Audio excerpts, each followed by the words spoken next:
Me han solicitado que hable sobre epidemiología. Lo bueno es que no hay mucha información, pero eso está bien, porque me parece que nadie tiene muchos datos. Mis conflictos de interés. Hablaré sobre algunas experiencias profesionales en este tema y sobre epidemiología y lo que vamos avanzado en los últimos años. Tengo que mencionar también algo de cirugía. Sin duda, estamos viendo que los pacientes con trastornos del tejido conectivo, enfermedad aórtica torácica hereditaria, yo no uso mucho el término trastornos del tejido conectivo porque el término es poco apropiado por muchas razones. Viven más. Y están viviendo más tiempo porque reconocemos las enfermedades antes y mejoramos su atención. En nuestra institución, el número de pacientes que se someten a la cirugía de David ha aumentado drásticamente en 2 décadas. Atendemos a más pacientes con válvulas aórticas bicúspides. Y este artículo tiene más de 10 años, pero ya habíamos mostrado que en una serie de casi 200 pacientes con enfermedad aórtica torácica hereditaria, que las operaciones son seguras y duraderas. Pero los pacientes que se someten a estas operaciones preventivas todavía tienen disecciones de novo.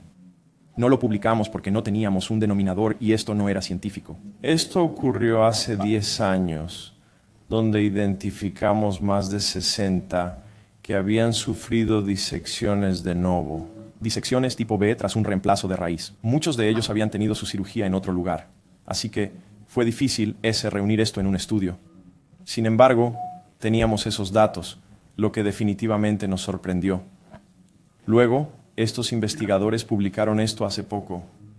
Chris Burke y su equipo, así como Shirin Shahub y su equipo del Pacífico Noroeste, observaron en 124 pacientes con síndrome de Marfan que se sometieron a un reemplazo electivo. El 25% de ellos tenía un diámetro de aorta descendente de más de 4 centímetros, o una disección aórtica de tipo B. En su serie, el 20% de los pacientes presentaron esta condición. Los pacientes con disección aórtica presentaron un crecimiento aórtico más rápido, 0,7 milímetros en lugar de 0,3 milímetros. Sin embargo, concluyeron que no había diferencia en la supervivencia y que esto no era necesariamente un problema. Es principalmente un asunto de datos. Si hay una disección, tu supervivencia se ve afectada, el riesgo de reoperación aumenta y la enfermedad se agrava. Pero también describieron que las muertes y las causas de muerte eran un poco diferentes. Muchas causas aórticas de muerte en personas con disección aórtica. Las disecciones distales suceden, no es sorprendente. Hace 60 años, Stanley Crawford nos dijo que ningún paciente con disección aórtica puede ser considerado curado. Y aunque mi tema era las disecciones tipo B, que es algo más parecido a este clásico tipo B que vemos a la izquierda y que me pareció gracioso. Algunos llaman hijastro a estas disecciones, así que tuve que poner esto en mi diapositiva. También hay personas con disección residual tras las disecciones tipo A. Creo que debemos ver todo esto como si fuera la misma complicación de la condición aórtica subyacente. Y creo que es más común de lo que la gente aprecia. Así que otra vez, Shirin escribió un gran trabajo sobre casi 400 pacientes con disección aórtica tipo B. Y me sorprendió descubrir que un cuarto de ellos tenían una causa aórtica hereditaria. Un 10% eran sindrómicos y un 18% no. Los pacientes tuvieron resultados comparables cuando fueron tratados a tiempo. La diferencia es que estas personas con causas no hereditarias lo hicieron un poco peor en toda esta cohorte. A menudo parece que esto se debe a que su diagnóstico fue retrasado. Al menos hay algo positivo en tener esta causa aórtica hereditaria. Cuando tienes una disección, la gente puede reconocerla y diagnosticarla más rápido que en otras causas.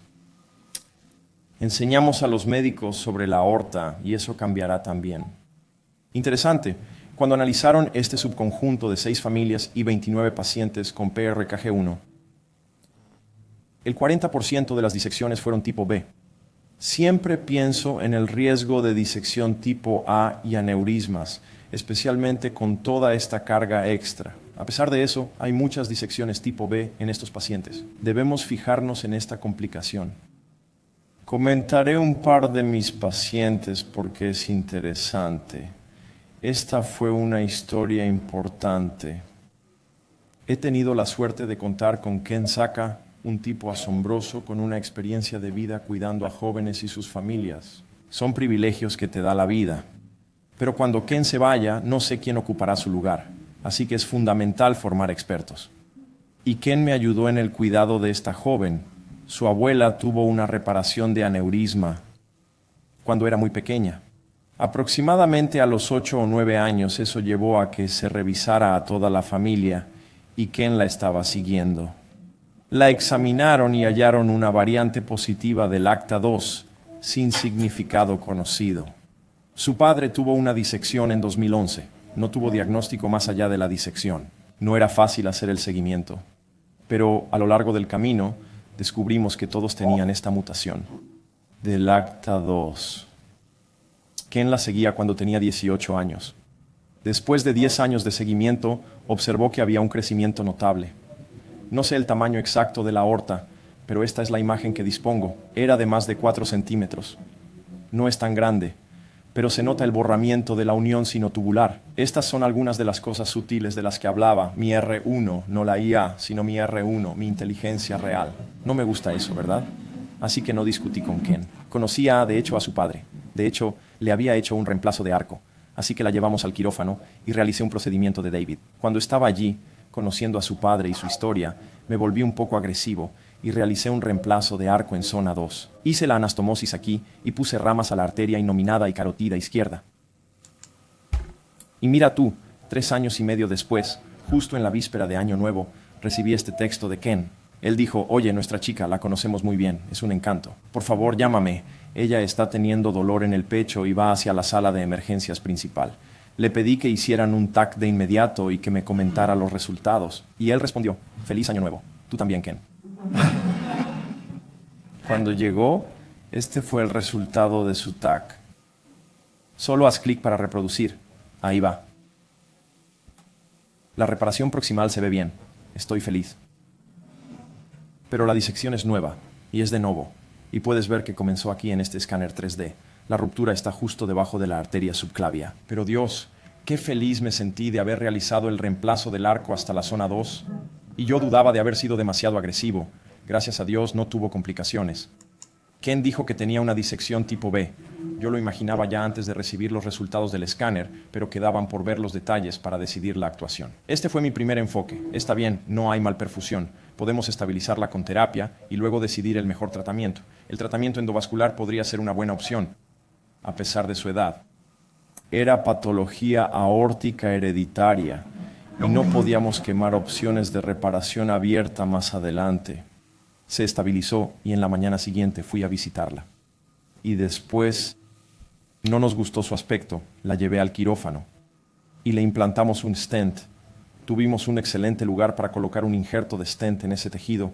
Luego coloqué un stent desnudo a lo largo de la aorta para optimizar el flujo en el lumen verdadero y le ha ido genial. Y esto evolucionó bien. Pueden ver la fecha, 2021. Ella está realmente bien. Se graduó de la universidad y se va a casar pronto. También tuvo cáncer de tiroides y le hicieron una tiroidectomía, lo cual es muy mala suerte, pero ha salido adelante porque es increíble.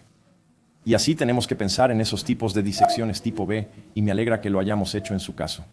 También revisamos el manejo de 2 pacientes en una serie de 38 de ellos en Cleveland y 13 de ellos presentaron disecciones. Se puede notar que muchos fueron disecciones tipo B, incluso más que tipo A en este grupo. Esto puede ser un poco, de alguna forma, sesgado, ya que creo que algunos eran tipo A residuales y fue complicado identificar qué era tipo B y qué era tipo A. Hubo nuevas disecciones en muchos pacientes y muchas reintervenciones, particularmente las personas con disecciones, pero muchos de nuestros pacientes mostraron progresión en varios segmentos de la aorta que requirieron reintervenciones, como en este chico, a quien le implantamos una trompa de elefante congelada en el arco, hicimos un TEVAR, luego volví, hice una reparación toracoabdominal dejando parte de la infarenal. Frank Caputo colocó un injerto de stent de rama, incluyendo una rama hacia la ilíaca interna. Hice una conservación de válvula en este paciente. Tuvo 6 operaciones. Esta aorta ha sido reemplazada. Muchos pacientes han tenido su aorta reemplazada. Vimos lo mismo en nuestra población de Lois Dietz. Hay más de 50, 33 de ellos operados, y 6 de ellos tuvieron un reemplazo aórtico total en múltiples operaciones. Pueden ver que 33 pacientes se sometieron a 81 operaciones, y varios tuvieron disecciones recurrentes. Hubo nuevas disecciones después de la reparación anterior. Y por eso somos agresivos con estos pacientes. Este es otro de mis pacientes, un joven con Loeys Dietz. Es un gemelo. Él y su hermano fueron operados de muy jóvenes, alrededor de los 12 años. Y luego uno de los gemelos tuvo una disección. Le hicieron una reparación abierta tipo B y murió por complicaciones. Y esto fue antes de que nos conocieran, así que nos encontraron. Y estaban como, ¿qué hacemos? La familia estaba muy alterada, por supuesto. Y el cirujano era un buen cirujano. No sé por qué murió, pero fue horrible. Vinieron a nosotros. La aorta del otro gemelo estaba un poco dilatada más allá del reemplazo de raíz. No era enorme, pero tenía 4.3 centímetros. Entonces Ken me llamó y lo operamos. Realicé esta reparación híbrida, reemplazando su aorta ascendente. Realicé el B-Safer, que actualmente estudio en un PCID. Hemos trabajado con aproximadamente 700 pacientes. Colocamos un injerto de stent y stents adicionales en las arterias. No temo usarlos, siempre que los aseguramos y entendamos sus limitaciones. Muchos hacemos un reemplazo rápido del arco. Monitoreamos su aorta descendente, que se ve bien. Así que somos proactivos. Y tenemos muchos de estos pacientes con enfermedad aórtica torácica hereditaria, a quienes hemos operado en la aorta distal. Estudiamos esto, junto a Gabe Lohr y algunos de mis residentes. Este es un artículo antiguo que deberíamos actualizarlo. Hace más de 10 años, tuvimos 527 pacientes que se sometieron a alguna cirugía cardiovascular, pero 121 que tuvieron reparaciones. Más allá de la subclavia izquierda, les fue bien. Mezcla de operaciones, incluyendo TEVARs y trompas congeladas. Ahora hay más TEVARs. Con seguimiento de más de 4 años, tuvimos que muchos de estos pacientes necesitaban varias operaciones, incluyendo grandes extensiones del TEVAR. Y la probabilidad de reintervención es alta. Pacientes con disecciones aórticas. Al disecar, es probable que necesiten un reemplazo total de la aorta en su vida. Lo hemos aprendido a lo largo del tiempo. Aprendimos que el tratamiento debe ser adaptado al paciente. Todos los elementos del paciente, no solo su genética, sino lo que le sucede a su aorta, cuáles son sus deseos personales en la vida. Y podemos ofrecer este cuidado de por vida con este tipo de atención híbrida. Hemos adoptado un enfoque más agresivo al utilizar la tecnología endovascular. Un paciente mío, el mes pasado, llegó con una disección aguda. Bastante interesante, ella tenía 30 años, justo como el promedio, 30.7. Estaba hospitalizada recibiendo tratamiento médico con dolor recurrente. Su aorta no estaba muy dilatada, creo que era 3.7 centímetros o algo así. Era un desgarro feo en la parte superior de la aorta y la vi junto con el equipo vascular. Y dije, ¿sabes? Deberíamos tratar esto. Tiene buenas zonas de anclaje. Disponemos de buenos dispositivos. Ella no tenía válvula bicúspide. No había apuro para actuar en su aorta proximal, así que lo hicimos. La revaloramos a las 4 semanas en la fase subaguda y le planteamos el tratamiento endovascular. Así es como se ve el procedimiento. Usamos este dispositivo endovascular. Realizamos acceso con doble guía y desplegamos el dispositivo proximal a la arteria subclavia izquierda. Luego hicimos un intercambio, liberamos la rama en la arteria subclavia izquierda. Todo esto está resumido, pero no sucede tan rápido. Y desplegamos este segundo componente en su arteria subclavia izquierda. Y luego hicimos una angiografía al finalizar.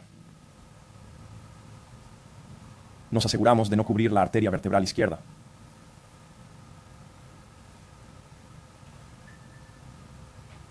Balonamos los dispositivos para asegurar un buen sellado. Y nuevamente ha sido mi estrategia tratar gran parte de la aorta con estos stents de disección desnudos, porque estoy sacando varios y no es un gran problema si debo hacer una reparación abierta. Siempre pienso en no quemar puentes. Hicimos eso, extendimos el stent de disección hasta el final. Aquí está el dispositivo TBE y la aorta proximal. Vemos que cubrimos toda la aorta. Aquí está la tomografía después de la operación y se ve excelente. La mayoría de la disección está trombosada en toda su aorta torácica. Ahora estamos planeando monitorearla. Lo hizo bien. Regresó a casa pronto. Las ventajas de la TEVAR son su seguridad y rapidez. Y diría que las terapias abiertas y endovasculares son complementarias. Hay muchas otras cosas que podemos hacer en disecciones. Hemos creado este esquema extraño para disecciones crónicas porque tenemos todas estas terapias disponibles. Ahora la pregunta es por qué y cómo predecir esto, que también fue la pregunta que me hicieron en esta charla. Y sé que estoy corto de tiempo, pero creo que esto es realmente importante porque sabemos que estas disecciones ocurren a veces en tamaño normal. Escucharemos mucho más de personas más inteligentes que yo sobre por qué esto sucede, pero creo que el punto es que ocurre a un nivel micro en la media de la aorta. Se trata de una remodelación maladaptativa. Hay aspectos que podemos influir en la hemodinámica. Tal vez en el futuro podamos realizar imágenes muy útiles que nos ayuden a detectar cuándo alguien corre el riesgo de sufrir una disección tipo B, pero no es posible ahora. Por ahora nos guiamos por el tamaño.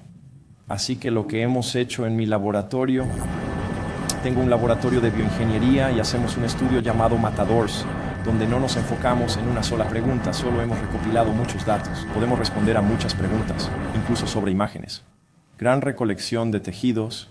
La histología y todos los omics están disponibles. Y de 353 pacientes que he incluido con muestras de tejido, tenemos muchos con trastornos conocidos. 48 de ellos tienen enfermedad hereditaria de la aorta torácica. Algunas de las primeras investigaciones que realicé junto a Sunil Apti, identificamos una gran acumulación de agricano y versicano. Proteoglicanos en todos los especímenes, sin importar la causa, tienen un resultado similar. Veo a los pacientes al final del estado de la enfermedad. Confirmamos esto en un modelo de ratón. Vimos y se nos ocurrió esta idea de que esta acumulación de proteoglicano es un problema importante para la fisiopatología debido a la pérdida de adhesión y la percepción mecánica. Y nuevamente, debemos dejar de considerar el aneurisma aórtico y la disección como enfermedades y verlas como complicaciones. Complicaciones posteriores de la causa que todos ustedes están estudiando y enseñando con dedicación. Así que pensamos que podría ser un posible biomarcador. Tras aprender esto, hicimos pruebas biomecánicas en mi laboratorio, descubrimos varias cosas y escribimos algunos trabajos.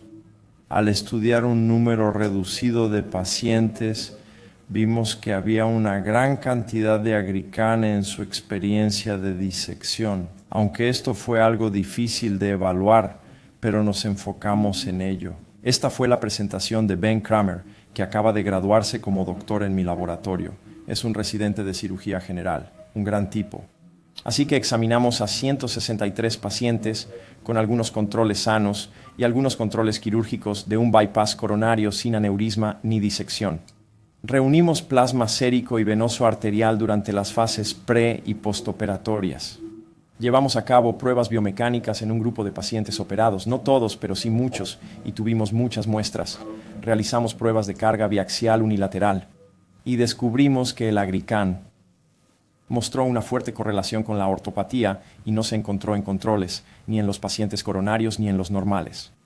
También descubrimos que tenía correlación con otros factores como la longitud y el diámetro de la aorta. Y también encontramos que se correlacionaba con la biomecánica de los tejidos, como en las pruebas de delaminación y en las pruebas de carga biaxial. Los niveles más altos tenían aortas más débiles en cuanto a energía, densidad de energía del strain. Creemos que este es un biomarcador innovador para la ortopatía. Sabemos que se relaciona con un comportamiento mecánico más pobre en el laboratorio. Las muestras de sangre venosa son fáciles de detectar y son las mejores. Y así esperamos aprender a usar el agricano como biomarcador potencial para la toma de decisiones. Tengo muchos pacientes de entre 4 y 5 centímetros y no sabemos qué hacer. Confío en que en 1 o 2 años enseñaremos lo que hemos aprendido al tomar muestras en la clínica ambulatoria y quizás podamos utilizar esto como los urólogos utilizan el PSA. Gracias. Gracias, doctor. Tenemos tiempo de preguntas. Lo siento, así que continuemos.